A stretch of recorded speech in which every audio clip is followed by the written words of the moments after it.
सदर तेलंगाना जागृति कल्वा कुंटला कविता ने आज आरटीसी बस भवन हैदराबाद में आरटीसी के मैनेजिंग डायरेक्टर नागी रेड्डी से मुलाकात की और आरटीसी मुलाजिमीन के मसाइल पर तफसीली बातचीत की।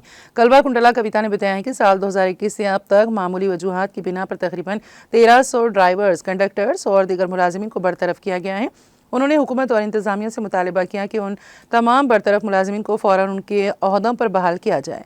उन्होंने कहा कि अगरचे 491 मुलाजिमीन की बहाली के अहकाम पहले ही जारी किए गए थे, मगर अफसोस के साथ कहना पड़ता है कि आज तक उन्हें वापस मुलाजिमत पर नहीं लिया गया। कविता ने जोर दिया कि इन तमाम 491 मुलाजिमीन को फौरी तौर पर मुलाजिमतों पर वापस लिया जाए और बाकी मुलाजिमीन के ताल्लुक से भी हुकूमत को मुस्बित फैसला करना चाहिए। सदर तेलंगाना जागृति ने आरटीसी में हालिया हायर किराए पर हासिल करदा और इलेक्ट्रिक बसों के इंतज़ाम पर भी तशवीश जाहिर की।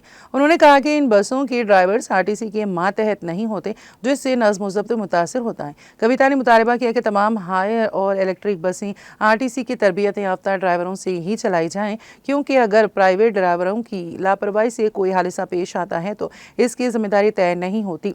कल्वा कुंटला कविता ने हुकूमत से मुतालबा किया कि आरटीसी मुलाजिमीन के ज़ेर इल्तिवा वाजिबात को फ़ौरन अदा किया जाए और आरटीसी को मुकम्मल तौर पर हुकूमत में ज़म करने का अमल जल्द मुकम्मल किया जाए। उन्होंने कहा कि इस अमल से ही अवाम को महफूज सफ़र और कारकुनों को रोज़गार का तहफ़्फ़ुज़ हासिल होगा।